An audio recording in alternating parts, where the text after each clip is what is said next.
I sold my company for $43 million, hoping to celebrate with my son and his wife at the best restaurant in town. But as they danced, a security guard whispered, "Your son slipped something into your juice." My heart sank. Betrayal by my own flesh and blood. I got up and left. 20 minutes later, karma caught up with him. Before we continue, please subscribe to the channel and write in the comments what time it is where you are now. "Dad, you're destroying our future." Simon's voice cracked like a whip across my penthouse living room. I kept mixing his favorite Manhattan, the ice clinking against crystal in steady rhythm. Outside, Manhattan's lights sparkled through floor-to-ceiling windows, but the warmth inside had vanished. "Simon, I've made my decision. I'm selling Hicks Tech in a month." The words hung in the air like smoke. I'd rehearsed them for weeks, yet saying them felt surreal. 42 years of building, creating, surviving, reduced to one simple sentence. My son stopped pacing, his face drained of color. "Dad, you can't do this. This is our family business." I handed him the Manhattan. His hand trembled slightly as he took it. "Family business?" The words tasted bitter. "You don't even know how our software works." Etta looked up from her notepad. She'd been scribbling throughout our conversation, pretending to take supportive notes, but I caught something calculating in her green eyes. "Irving, maybe you should think this through." Her voice carried honeyed concern, but I heard the steel underneath. 3 years of watching her manipulate Simon had taught me to recognize her tactics. I placed my own glass down with deliberate finality. The sound echoed through the room. "I've been thinking about this for 3 years. The decision is final." Simon began gesticulating wildly, his arms cutting through the air like he was conducting an invisible orchestra of desperation. "But what about my position? What about our future? You're throwing away everything we've built." "Everything I've built," I corrected. The distinction mattered. "You've been collecting paychecks." Etta's pen moved faster across her notepad. Whatever she was writing, it wasn't meeting minutes. Simon slammed his glass down. Amber liquid splashed onto my Persian rug. "This is insane. You're 65, not 90. You could run this company for another decade." "I could, but I won't." The certainty in my voice surprised even me. For months I'd wrestled with doubt. Tonight, those doubts had evaporated like morning mist. "I want to travel, Simon. I want to see the pyramids. Walk through Tokyo. Sit on beaches in Thailand without checking emails every 5 minutes."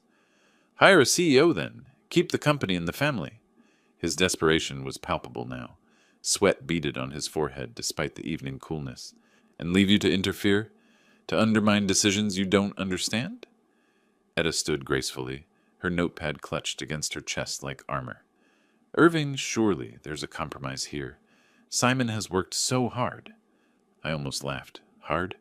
Simon arrived at 10, left at 4, and spent most afternoons playing golf with clients who tolerated him only because of my reputation. "The decision is made, Etta. I'm meeting with Titus Grant tomorrow to finalize the sale." Simon's face went crimson. He looked like a child denied his favorite toy. "Grant? You're selling to Grant Tech? They're our biggest competitor."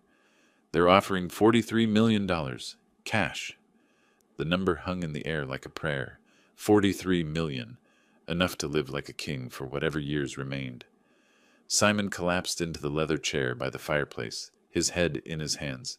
"You're ruining everything, Dad. Everything." But I felt lighter than I had in years. The weight of responsibility, of constant worry, of managing Simon's incompetence, all of it lifting from my shoulders like chains finally unlocked. Etta moved behind Simon's chair, her hand resting on his shoulder, but her eyes remained fixed on me, calculating and cold. "When exactly is this sale happening?" she asked quietly. "Next month. The paperwork's already started." Her grip tightened on Simon's shoulder, and for a moment I thought I saw something dangerous flicker across her features, but it passed so quickly I might have imagined it. The evening stretched ahead of us, full of unspoken tensions and buried resentments. Outside, the city hummed with life and possibility. Inside, the air felt heavy with endings. Simon lifted his head from his hands, and I saw a different look in his eyes. Calculating, desperate, but focused now. "Okay, wait, let me think." He stood again, began walking in measured steps around my coffee table. "Maybe we could hire a manager, or make me a full partner." I remained seated, swirling the ice in my glass. The desperation was almost painful to watch. Simon, you're not ready to manage even the sales department. The truth hit him like cold water. His jaw clenched, but he kept walking, kept thinking. Then teach me. Give me 6 months. I'll prove myself. You've had 12 years to prove yourself. Etta's pen moved across her notepad in swift strokes. Whatever plan was forming in her mind, she was documenting it carefully. Simon stopped walking and faced me directly. What if I bought you out myself, gradually, over time? With what money? Your salary? His face flushed red again, but he pressed on. I could get investors. Bank loans. There has to be a way to keep this in the family. I set my glass down and leaned back in my chair. The leather was warm against my back, comfortable. I felt like I was watching someone else's life unfold. Simon, you owe $17,000 on credit cards. Your mortgage is underwater. What investor would trust you with $43 million? The silence that followed was deafening. Even Etta stopped writing. Simon's shoulders sagged. The fight went out of him like air from a punctured balloon. All right, Dad. His voice was quiet now, defeated. If this is your final decision, I respect it. The words sounded hollow, rehearsed, but I wanted to believe them. That's right, son. It's time for everyone to go their own way. I stood and moved to the bar, pouring myself a scotch this time. The ice clinked softly as I added 2 cubes. You'll be fine, Simon. Both of you will. The sale includes severance packages for all employees. You'll have time to find something new. Etta closed her notepad with a soft snap. Of course, Irving. We understand completely. But something in her tone made me glance at her sharply. She was smiling, but it didn't reach her eyes. Simon moved to the window, staring out at the city lights. His reflection in the glass looked ghostly, insubstantial. $43 million, he said quietly. That's life-changing money. It is? I plan to change mine completely. Travel, you said. The pyramids. Tokyo. Among other places, I have a whole list. I'd actually started making that list 3 months ago. Countries I'd never seen, experiences I'd postponed for decades, while building the company. Etta stood and smoothed her skirt. Well, this has been quite an evening. Simon, darling, perhaps we should head home. Let your father rest. Simon nodded without turning from the window. Yeah, good idea. He walked over and shook my hand. His grip was firm, but his eyes remained distant. Congratulations, Dad. I hope you get everything you're looking for. The words should have made me happy. Instead, they felt like a goodbye that meant more than it should. Etta kissed my cheek, her lips cool against my skin. Take care of yourself, Irving. This is a big decision. The biggest of my life. They gathered their things quietly. Simon's coat, Etta's purse, her mysterious notepad tucked safely inside. At the door, Simon turned back one last time. I love you, Dad. You know that, right? I love you too, son. The words were true, which made everything harder. After they left, I stood in my empty living room, scotch in hand, watching the city breathe below me. Tomorrow I would meet with Titus Grant. Tomorrow I would begin the process of dismantling everything I'd built. Tonight, for the first time in months, I felt at peace. The grandfather clock in the corner chimed 9 times. The evening was still young, but I felt ready for whatever came next. Morning coffee steamed in my favorite mug as I sat in my home office, surrounded by 4 decades of memories. Sunlight streamed through the windows, warming the mahogany desk where I'd made countless decisions that shaped my life. The framed photograph caught my eye. Me in 1903, 23 years old, standing in front of a cramped Brooklyn garage with a crooked smile and unlimited dreams. 1983, a small garage in Brooklyn, $5,000 in savings, and a big dream. Who could have thought that in 40 years, that dream would be worth $43 million? I picked up the frame, studying that young man's face. He looked so certain, so hungry. He had no idea what lay ahead. The failures, the breakthroughs, the sleepless nights, coding until his eyes burned. The first year had been brutal. 3 software projects that nobody wanted. Bank accounts dwindling. Ramen noodles for dinner most nights. Sarah, God rest her soul, working double shifts as a nurse to keep us afloat while I chased my impossible dream. But then came the breakthrough. I opened the desk drawer and pulled out another photograph, the first office we could afford to rent. A basement space in Queens with fluorescent lights that flickered and pipes that leaked when it rained. That's where we created Accounting Pro. Revolutionary might be too strong a word, but it changed everything for small businesses. Simple interface, powerful features, priced for companies that couldn't afford the big corporate solutions. The breakthrough came when Peterson Manufacturing called. Their old system had crashed, taking 3 months of financial records with it. They were desperate, willing to try anything. $50,000. That was our first major contract. I remember staring at the check for so long that Sarah had to take it from my hands and walk it to the bank herself. From that moment, everything accelerated. Word spread through business networks. Accounting Pro became the software small companies trusted. We added features, hired programmers, moved to better offices. By 1990, we had 20 employees. By 2000, over 100. The garage days felt like someone else's life. I sipped my coffee and looked at the wall where our first check hung in a frame. $500 from a restaurant owner in the Bronx who needed help tracking his inventory. $500 to 43 million. The American dream in numbers. But success came with costs. 70-hour work weeks. Missing Simon's baseball games. Falling asleep at my desk more nights than I cared to count. Sarah understanding. Always understanding until the cancer took her 5 years ago. That's when the weight really settled on my shoulders. Building something for family, only to realize family was slipping away while I wasn't looking. Simon never showed interest in the technical side. He wanted the benefits, the money, the status, the easy job. Without understanding the foundation everything rested on. Etta made it worse. I watched her calculate Simon's inheritance value on our wedding day, literally taking notes during the reception about company assets. I pulled out the latest financial reports. Hicks Tech Solutions was solid, profitable, growing. We had clients in 37 states, software running in thousands of businesses. But I was tired, bone deep, soul deep tired. The phone buzzed. Titus Grant's office confirming our meeting this afternoon. Mr. Hicks? Mr. Grant is looking forward to discussing the acquisition details. So am I. $43 million. Enough to travel the world twice over, enough to finally live instead of just working. I stood and walked to the window. Central Park stretched out below, green and alive with spring. People jogged along paths, played with children, fed ducks in the pond. Life was happening down there. Real life, not just conference rooms and profit margins. Simon would survive. He was smart enough, despite his laziness. Etta would make sure he landed on his feet. She had too much invested in him to let him fail completely. The decision felt right in the morning light. Selling wasn't betrayal, it was liberation. I finished my coffee and began gathering the documents I'd need for the meeting. Contracts, financial statements, asset valuations, the paperwork of dreams becoming reality.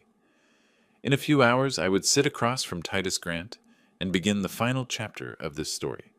The Hicks Tech story would end, but Irving Hicks's story would continue. That young man in the Brooklyn garage would finally get to rest. The afternoon sun slanted through my office windows, casting golden rectangles across the financial reports spread on my desk. Numbers that once caused sleepless nights now looked like poetry. Profit margins, growth percentages, market expansion data. 40 years I built this empire. It's time to enjoy the fruits of my labor. Tokyo, Paris, Tuscany. So many places I never saw.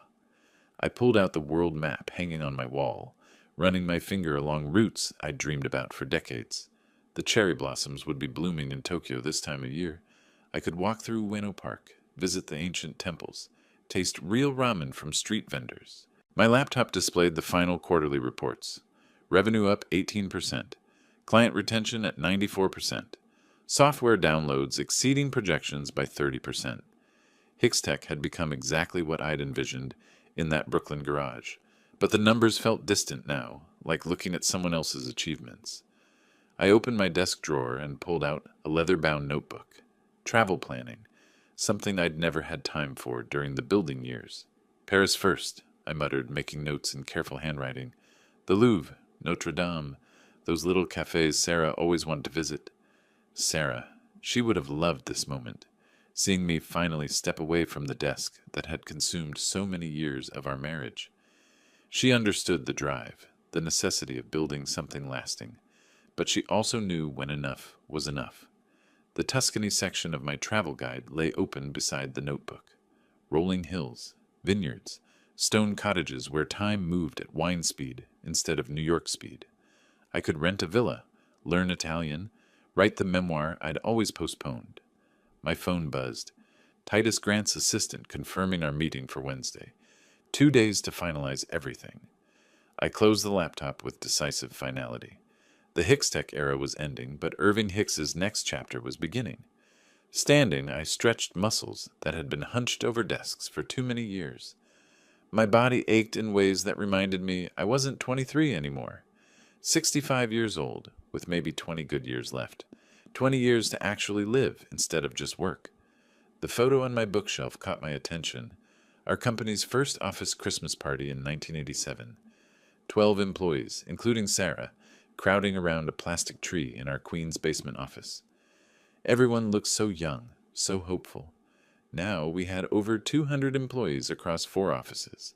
The software we'd created ran accounting systems for thousands of businesses, small restaurants, medical practices, construction companies, all depending on code I'd written in that cramped basement. But they'd survived the transition. Titus Grant understood technology, respected good people. The company would continue growing under Grant Tech's umbrella. I walked to the window overlooking Central Park. Joggers followed winding paths below. Couples sat on benches. Children played on playgrounds. Life happening at human speed. Tomorrow I would review the final contracts. Wednesday I would shake Titus's hand and sign papers that would change everything. Next week I would be free. The travel brochures scattered across my desk painted pictures of adventures I'd only imagined. Buddhist temples in Kyoto, wine tastings in Bordeaux, art galleries in Florence, museums in Prague, all within reach now, all possible because I'd built something worth selling. My notebook filled with itineraries, hotel options, flight schedules, 6 months of travel to start, maybe longer if the wanderlust took hold. For the first time in decades, I had no deadlines, except the ones I chose. No employees depending on my decisions. No quarterly reports demanding attention. Just an old man with new dreams and enough money to chase them anywhere. The grandfather clock chimed 4 times. Wednesday couldn't come fast enough. The Hicks Tech conference room felt different on Wednesday afternoon. Sunlight streamed through floor-to-ceiling windows, casting long shadows across the polished mahogany table where I'd made countless decisions over the years. Titus Grant arrived precisely at 2 o'clock, his handshake firm and confident. Everything about him projected competence. Silver hair perfectly styled, navy suit impeccably tailored, eyes that missed nothing. Irving, your company is exactly what Grant Tech needs for expansion. His voice carried the authority of someone accustomed to making million-dollar decisions. I appreciated directness in business. I'm glad Hicks Tech will be in reliable hands, Titus. We settled into leather chairs while my assistant brought coffee. The ritual of corporate negotiation performed countless times, but never for stakes this personal. Titus opened his briefcase and withdrew thick folders, contract drafts, financial projections, transition timelines, documents that would transform my life's work into numbers on a balance sheet. Your software architecture is impressive. Clean code, scalable design, excellent documentation. He'd done his homework. I respected that. 40 years of refinement. We've learned from every mistake. It shows. Your client retention rates are exceptional. The conversation flowed naturally between professionals who understood each other's language. No manipulation, no posturing. Just 2 businessmen reaching mutually beneficial terms. I presented the company portfolios I'd prepared. Client testimonials, growth projections, technical specifications, everything organized with the precision that had built Hicks Tech's reputation. Your team is talented, Titus observed, reviewing employee profiles. We'd like to retain most of them. They're good people. They deserve stability. $43 million is a fair price for such an asset. The number still sounded surreal. $43 million, more money than I could spend in several lifetimes. It's generous but fair. You're buying proven technology and established relationships. Titus smiled, the kind of expression that closed deals. Deal! Official paperwork next week. We shook hands across the table. The gesture felt historic, like signing a peace treaty that ended a long war. My assistant appeared with champagne, Dom Pérignon, 2015, reserved for special occasions. The cork popped with celebratory authority. To new beginnings, Titus raised his glass. To successful partnerships, I replied. The champagne tasted like victory, crisp, clean, with hints of complexity that developed on the tongue. Like a good business relationship, we spent another hour discussing transition details, employee contracts, client communications, technical documentation transfers, the logistics of dismantling 40 years of careful construction, but it felt right, natural, like watching a child leave home. Painful, but necessary. Your son will be taken care of during the transition? Titus's question was professional, not personal. Simon will receive the same severance package as other employees. It's time he made his own way.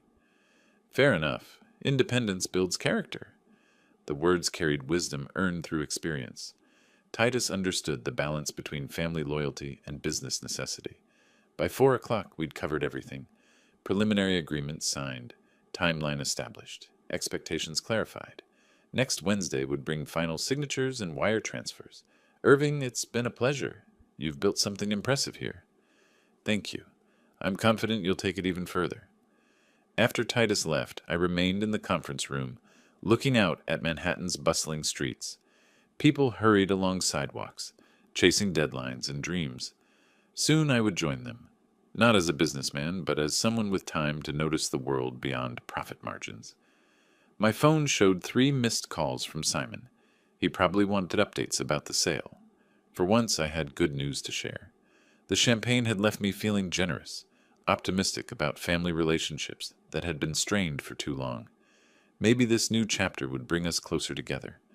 The signed contracts lay spread across my penthouse coffee table like victory flags. Final sale documents, wire transfer confirmations, corporate dissolution papers, the complete dismantling of my life's work, now officially complete. I poured myself a celebratory scotch and reached for my phone. Time to share the news with family. Simon answered on the second ring. Dad, how did the meeting go? His voice carried unusual energy, almost excitement. Simon, it's official. The company is sold. Let's celebrate tonight at Bella Vista. The words felt surreal leaving my mouth. 42 years reduced to past tense. Congratulations, Dad. Etta will be thrilled. What time? Something in his tone made me smile. Perhaps he was finally accepting the transition. 8 o'clock. Terrace table with park view. We'll be there, and, Dad, I'm proud of you. The unexpected warmth in his voice touched something deep in my chest. When had he last said those words? Thank you, son. That means everything. After hanging up, I called the concierge. Giuseppe, I need a reservation at Bella Vista for tonight. Something special. Terrace seating. Park view, if possible. Congratulations on your business success, Mr. Hicks. I'll arrange the perfect table. Giuseppe had managed this building for 15 years. He knew when to ask questions and when to simply deliver results. The shower felt luxurious, hot water washing away years of corporate stress. I dressed carefully, navy suit, silver tie, Italian leather shoes. Tonight called for formality. My reflection in the bedroom mirror showed a man transformed. Still 65, still carrying the lines that came with decades of responsibility, but lighter somehow, unburdened. The scotch had left me philosophical. How many celebrations had I missed while building Hicks Tech? Birthday dinners postponed for client emergencies, anniversary trips canceled for product launches, time traded for money, then money traded for more time. Sarah would have laughed at the irony. I selected a vintage watch from my collection, a Patek Philippe I'd bought to celebrate our first $1 million year but never worn. Tonight seemed appropriate for dormant luxuries. The evening stretched ahead with possibilities. Good food, fine wine, family conversation without the specter of business obligations casting shadows. Outside my windows, Central Park glowed with early evening light. Couples walked hand in hand along tree-lined paths. Children played on playgrounds while parents watched from benches. Normal life, the kind I'd observed but rarely participated in. My phone buzzed with a text from Giuseppe. Bella Vista table confirmed. Prime Terrace location 8 p.m. Champagne service arranged. Perfect. Simon and Etta deserved a proper celebration. Despite our recent tensions, they were family. The only family I had left. I straightened my tie and checked the time. 7:15. Enough time to walk through the park, arrive fashionably punctual. The contracts on my coffee table caught my eye one final time. Legal documents that severed 4 decades of connection. Tomorrow I would wake up as a retired man with no company to manage, no employees to consider, no quarterly projections demanding attention. Just Irving Hicks, with more money than he could spend, and finally enough time to remember who he used to be before business consumed everything. The evening air would be crisp, perfect for a celebratory dinner. Fine Italian cuisine, excellent wine, family conversation about the future instead of corporate obligations. I grabbed my keys and headed for the elevator, feeling lighter than I had in years. Tonight we would toast new beginnings. The entrance to Bella Vista glowed with warm amber light as I approached through Central Park's evening shadows. Simon and Etta stood waiting beneath the restaurant's elegant awning, their figures backlit by Italian lanterns strung along the terrace. "Dad!" Simon's embrace felt genuine, almost desperate. Etta kissed both my cheeks, her smile perfectly calibrated. "Irving, you look wonderful. Success suits you." The hostess led us through the main dining room to our reserved terrace table. Manhattan sparkled below us like scattered diamonds, Central Park stretching endlessly into darkness, to new life and new adventures. I raised my wine glass, feeling lighter than I had in decades. "To you, Dad. You deserve happiness." Simon's voice carried an edge I attributed to excitement. We clinked glasses beneath string lights that swayed gently in the evening breeze. The sound rang pure and celebratory. Etta ordered for the table. Ossobuco, risotto, Caesar salads. Everything felt perfect, orchestrated, like a scene from a movie about successful families celebrating life's victories. "Irving, tell us about your travel plans." Etta leaned forward with apparent interest. "Japan first. I've always dreamed of seeing the cherry blossoms." The words painted pictures in my mind. Ancient temples framed by pink petals. Quiet gardens where time moved at nature's pace instead of business schedules. When Sarah was alive, we talked about Kyoto every spring. She collected photographs of the philosopher's path, the way light filtered through blooming branches. Simon fidgeted with his napkin, checking his watch repeatedly. "That sounds incredible, Dad. How long will you stay?" 6 weeks minimum, maybe longer if the wanderlust takes hold. A jazz quartet began playing near the bar, their music drifting across the terrace like smoke. Couples swayed together on the small dance floor, lost in each other's arms. Etta touched Simon's hand. "Darling, shall we dance? That song is lovely." Simon hesitated, glancing between her and me. "Go ahead," I encouraged. "I'll enjoy watching you two. It's been ages since I've seen you dance together." They rose from the table, moving toward the music with careful steps. Simon's hand trembled slightly as he placed it on Etta's waist. I settled back in my chair, sipping wine and watching them move in slow circles. The evening felt magical, suspended between past achievements and future possibilities. A man in a dark suit positioned himself near the terrace railing, his eyes scanning the restaurant with professional attention. Security, probably. High-end establishments always employed discreet protection. The music swelled, violins weaving through saxophone melodies that spoke of romance and new beginnings. Simon and Etta looked beautiful together, young and elegant against the city's glittering backdrop. This was what success meant, not the bank accounts or business accolades, but moments like this.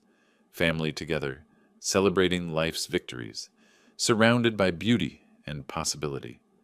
My orange juice sat half-finished beside the wineglass, ice cubes melting slowly in the warm evening air. The restaurant's atmosphere embraced us like a comfortable embrace.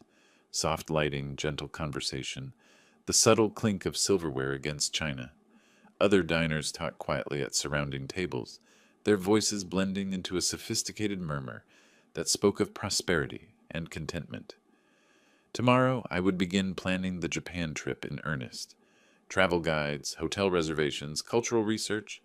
The kind of detailed preparation that had made Hickstech successful would now serve leisure instead of business. Simon spun Etta slowly, her dress flowing around her legs like water. They looked happy, settled, ready to build their own lives without depending on my company for security. Perhaps this transition would bring us closer together. No more business tensions, no more concerns about inherited responsibilities. Just family, enjoying each other's company without the weight of corporate obligations. The security guard shifted his position, now facing our table more directly. His attention seemed focused, alert to something I couldn't identify, but nothing could dampen my mood tonight. $43 million, 42 years of work, and finally the freedom to live instead of simply achieving. The jazz quartet's melody grew softer as Simon and Etta continued their slow dance, their movements hypnotic under the terrace lights. I watched them with paternal pride, remembering when Simon had been too shy to ask girls to dance at school events. A shadow fell across my table. "Excuse me for the interruption, sir. I'm Mike, security for this establishment." I looked up to find the man in the dark suit standing beside my chair. His expression was professional, but troubled. "Yes? What's the matter?" "I saw that young man pour something into your juice when you were distracted." The words hit me like cold water. I stared at him, certain I'd misheard. "What? Are you certain? That's my son." Mike's face remained grave, his voice steady. "Unfortunately, yes. Please be careful." My eyes moved to the orange juice glass, innocent-looking amber liquid with melting ice. The glass I'd been about to finish when Simon and Etta returned from dancing. The world tilted slightly. Sound became muffled, distant. You're absolutely sure?" "I watched him do it while you were watching the musicians. He added something from a small container." "Simon?" "My son.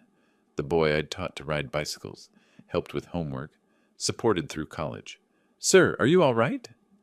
Mike's voice seemed to come from far away. I looked toward the dance floor, where Simon held Etta close, his back to our table. They moved together with practiced intimacy, unaware that their plan had been discovered. My own son had tried to poison me. The realization crashed over me in waves. All those forced smiles tonight, Etta's calculated conversation, Simon's nervous energy I'd attributed to excitement.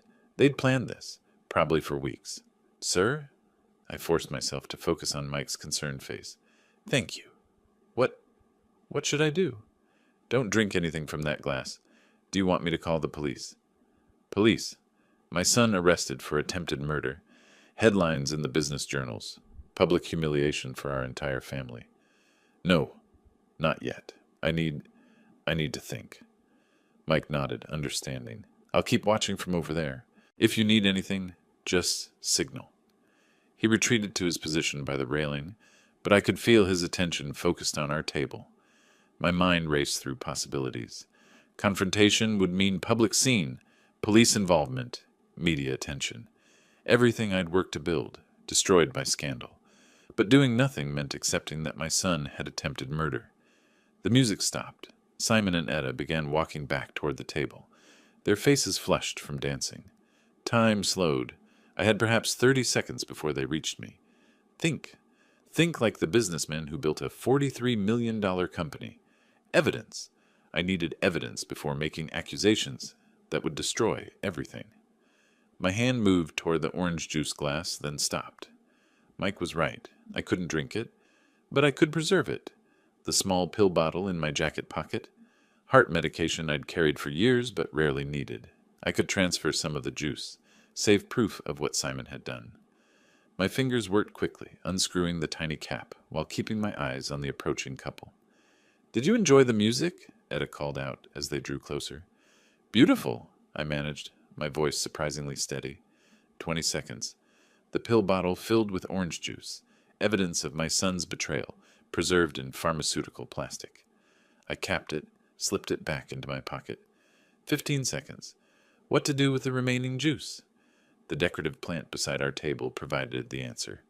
I poured the contents casually, as if watering the greenery, in a moment of absent-minded generosity. 10 seconds. Simon and Etta reached the table's edge. "We should do this more often," Simon said, pulling out Etta's chair. His hands looked steady now. No tremor, no nervous energy. Whatever he'd put in my drink, he believed it was done. Simon slid into his chair, face glowing with apparent satisfaction from the dance. Etta arranged her dress carefully, both of them watching me with expectant smiles. My own son. How could I have been so blind? But now I know the truth. That was lovely, I said, my voice surprisingly calm. You two danced beautifully together. The orange juice glass sat empty before me, its contents now feeding the restaurant's decorative plant. In my jacket pocket, the pill bottle felt heavy with evidence. "Where's your juice, Dad?" Simon's question sounded casual, but I caught something else underneath. Anticipation, maybe. "Finished it while watching you dance. Thirsty work. Celebrating." His smile faltered for just a moment, barely perceptible, but I saw it. "Should we order dessert?" Etta's voice carried forced brightness. I stood, reaching for my wallet. "Actually, I think I'll call it an early evening. Long day, you know." The final paperwork was exhausting. Both their faces changed. Confusion, then something sharper. "But Dad, we just got started." "Rain check?" I placed $300 on the table, more than enough to cover our meal and generous tip. Tonight was perfect. Thank you both. I kissed Etta's cheek, embraced Simon with arms that felt like they were moving through water. "I love you both," I said, the words carrying weight they couldn't understand. "Dad, wait." Simon started to rise. "Stay, finish your wine. Enjoy the music. I can find my own way home." I walked away from the table with measured steps, feeling their eyes on my back. The weight of $43 million meant nothing compared to the weight of my son's betrayal. Mike appeared beside me as I reached the restaurant's interior. "Smart thinking with the plant," he said quietly. "Evidence preserved. Threat eliminated." "Thank you. You saved my life tonight." "Part of the job. Will you be all right getting home?" "I'll manage." The evening air felt different as I stepped onto the sidewalk. Cooler, sharper, like breathing in a new world where nothing was as it seemed. Behind me, through the restaurant's windows, I glimpsed Simon and Etta at our abandoned table. They were leaning toward each other, intense conversation replacing the relaxed mood of minutes before. Planning what to do next, probably. How to explain their father's sudden departure to themselves and each other. I walked through Central Park, my footsteps echoing on empty paths. Joggers passed occasionally, their breathing visible in the cooling air. The pill bottle in my pocket contained more than orange juice. It held proof that the son I'd raised, educated, and supported had tried to murder me for money. $43 million. Worth killing for, apparently. But they'd failed. And now I knew exactly who they really were beneath the smiles and family embraces. The apartment buildings along Fifth Avenue rose like monuments to success and betrayal. Lights twinkled in $1,000-a-month windows where families lived normal lives without attempted murder over dinner. My penthouse waited ahead, sanctuary and prison combined, safe from physical harm but trapped with knowledge that would change everything forever. Tomorrow I would decide what to do with the evidence. Tonight, I would simply survive the shock of learning that blood relationships meant nothing when money was involved. The decorative plant would wilt within days, proving the juice had been poisoned. Mike would remember what he'd witnessed. The pill bottle would provide laboratory confirmation. Everything I needed to destroy the son who had tried to destroy me. But first, I had to figure out how a father becomes his child's enemy overnight. The answer, I suspected, was that he'd always been the enemy. Tonight had simply revealed what was already true. Manhattan's lights blurred past the taxi window as I sat in the back seat, the pill bottle heavy in my jacket pocket. The driver hummed along to jazz radio, oblivious to the fact that his passenger had just escaped murder. My phone buzzed. Simon's name flashed on the screen. I stared at it for 3 rings before answering. "Dad, where are you? We came back and you were gone." His voice carried concern, but something else lurked underneath. Anticipation, maybe. Hope. "Sorry, Simon. I suddenly felt sick. Went home." "Oh." A pause, then, "I hope it's nothing serious?" The tone hit me like cold water. Joy. Barely concealed excitement masquerading as worry. My own son was hoping I would die. "Don't worry. I'll be good as new tomorrow." "Are you sure? Maybe you should see a doctor? You left so suddenly." He was fishing, trying to determine if the poison had worked. Each word dripped with false concern while his real emotions leaked through. Just tired, son. Long day with the final paperwork? Oh, right, the sale. Well, get some rest, Dad. Feel better. The line went dead. No, I love you. No genuine concern. Just relief that his father might be dying. I slipped the phone back into my pocket and leaned against the taxi's worn leather seat. $43 million. That's what my life was worth to them. The apartment building's doorman greeted me with professional courtesy, but I barely heard his words.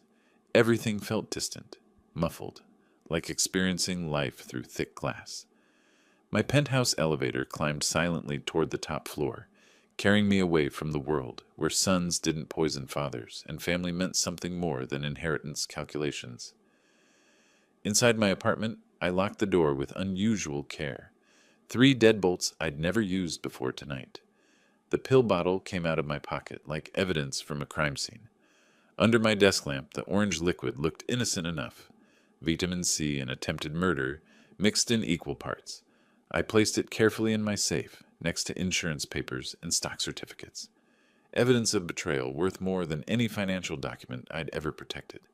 The leather chair in my study embraced me like an old friend. This morning I'd sat here planning exotic travels and peaceful retirement. Tonight I was planning... what? Justice, maybe. Or just survival. The phone rang again. This time I let it go to voicemail. Simon's voice filled the room. Dad, I'm really worried about you. Call me back, okay? Etta sends her love. Etta sends her love. The woman who had coached my son through attempted murder was sending her love. I poured myself 3 fingers of scotch and stood at the window overlooking Central Park. Somewhere down there, in a restaurant I'd never visit again as an innocent man, a decorative plant was slowly dying from the poison meant for me. Tomorrow I would need to find a private laboratory, someone discreet who could analyze the sample and provide official documentation. Then perhaps a lawyer, someone who understood inheritance law and how to protect assets from murderous heirs. But tonight I would simply sit with the knowledge that my family had tried to kill me for money. The scotch burned, but not as much as the truth.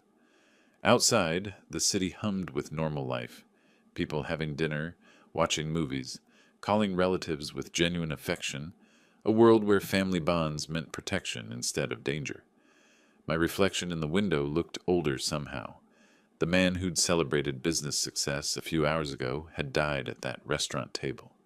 Someone harder had taken his place, someone who knew that blood meant nothing when $43 million was involved. The next morning brought clarity that sleep had refused to provide. I dressed in my best suit, the navy one I wore for important business meetings, and made 2 phone calls. The first was to Morrison Analytics, a discreet laboratory that handled sensitive testing for Manhattan's elite. The second was to Harold Steinberg, the estate attorney who'd structured my business assets for decades. I need both services today, I told my assistant. Priority appointments. Morrison Analytics occupied the 15th floor of a medical building on the Upper East Side. Dr. Elizabeth Morrison herself handled my consultation, understanding immediately that discretion was paramount. The sample will undergo complete toxicological analysis, she explained, her voice professional and reassuring. Gas chromatography, mass spectrometry, the full spectrum. I handed her the pill bottle that had saved my life. How long for results? 24 hours for preliminary findings, 48 for complete documentation suitable for legal proceedings. Legal proceedings. The words felt heavy with implication. This is completely confidential? Absolutely, Mr. Hicks. Attorney-client privilege extends to forensic consultants when legal action is anticipated. The next day, I returned to collect results that would change everything forever. The results are definitive, Mr. Hicks. Potassium cyanide in lethal dosage. Dr. Morrison's report contained graphs, chemical formulas, and expert analysis that painted a clear picture. My son had tried to murder me with one of the most deadly poisons known to science. Will this document be admissible in court? Absolutely. This is official expert analysis, complete with chain of custody documentation. I studied the report's technical details. Concentration levels that would have killed me within minutes. Purity suggesting professional-grade procurement. Evidence of premeditation beyond any reasonable doubt. Harold Steinberg's law office occupied a corner suite in Midtown, walls lined with legal texts and family photographs that now seemed like mockeries of trust. "I need to modify my will immediately," I announced without preamble. Harold had managed my legal affairs for 15 years. He understood urgency when he heard it. "What specific changes?" "Remove Simon and Etta as beneficiaries. Everything goes to charity instead." His eyebrows raised slightly, but he asked no questions. Professional discretion was why wealthy families trusted him with their most sensitive matters. "The Foundation for Medical Research," I decided. "They understand the value of life." New documents were prepared, notarized, and filed within hours. Simon and Etta would inherit nothing except the knowledge that their greed had cost them everything. That evening I called the Bella Vista restaurant. "Giuseppe, this is Irving Hicks. I'd like to make a reservation for tomorrow night. The same table as Tuesday, if possible." "Of course, Mr. Hicks. 8 o'clock? Perfect. And Giuseppe, could you ensure that plant near our table remains exactly as it is? The one I watered during my visit?" A pause, then understanding in his voice. "Certainly, sir. We'll leave everything undisturbed." The plant would be dead by tomorrow night. Brown and withered proof of cyanide's lethality. Visual evidence that even Simon couldn't deny. I spent that evening preparing a letter, each word chosen with the precision that had built my company. Simple, direct, devastating. "Simon and Etta, I know about the cyanide. Mike Riley witnessed your poisoning attempt. The toxicology report confirms attempted murder. My will has been changed. You are no longer my heirs. The $43 million will benefit medical research instead of funding your comfortable lives. You chose greed over family. Now you have neither. Irving." The envelope sealed with wax, old-fashioned finality that matched the gravity of its contents. Tomorrow night, I would return to the scene of their crime for the final act of this family drama. Not as a victim, but as a judge delivering sentence.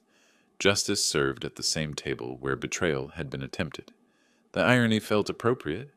The Bella Vista restaurant felt different on Thursday evening, charged with the electricity of approaching justice.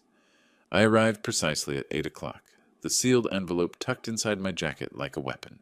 Giuseppe himself escorted me to our familiar table on the terrace, the same table where my son had tried to murder me 3 nights earlier. "Your guests haven't arrived yet, Mr. Hicks." "They will."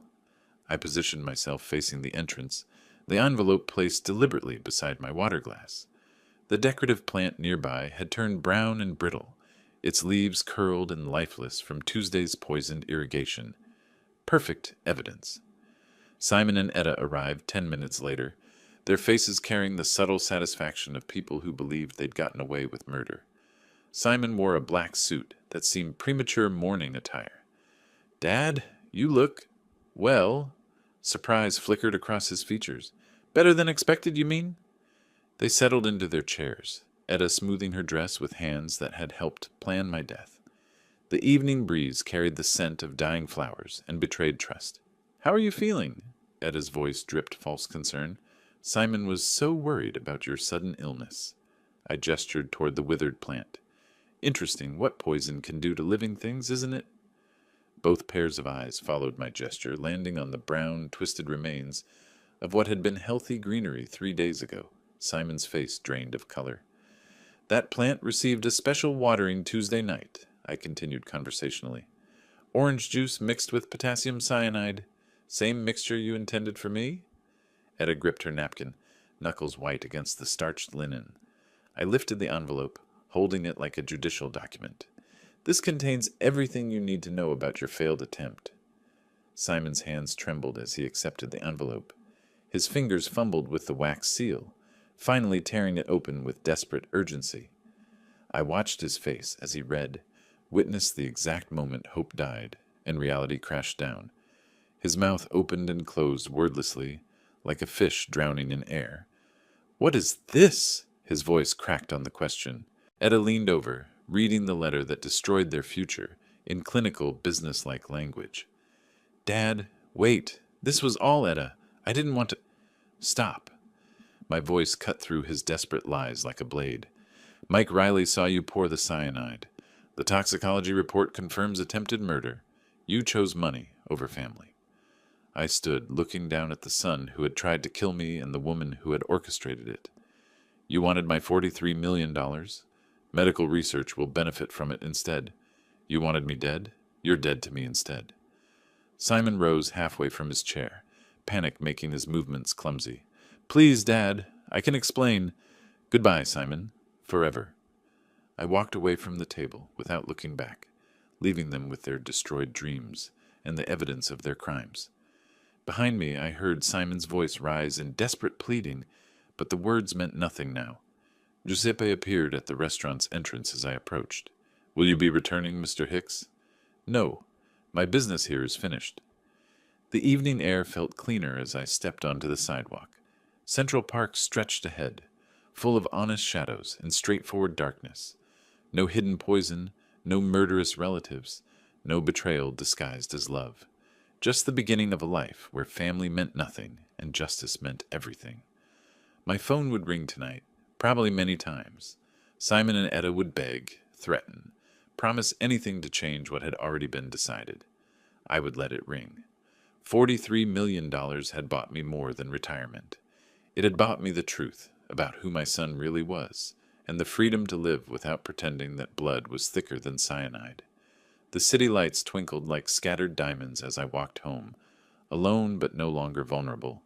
Justice, it turned out, tasted better than revenge. If you like this story, please like this video, subscribe to the channel, and share your impressions of this story in the comments. To listen to the next story, click on the box on the left. Thank you for watching.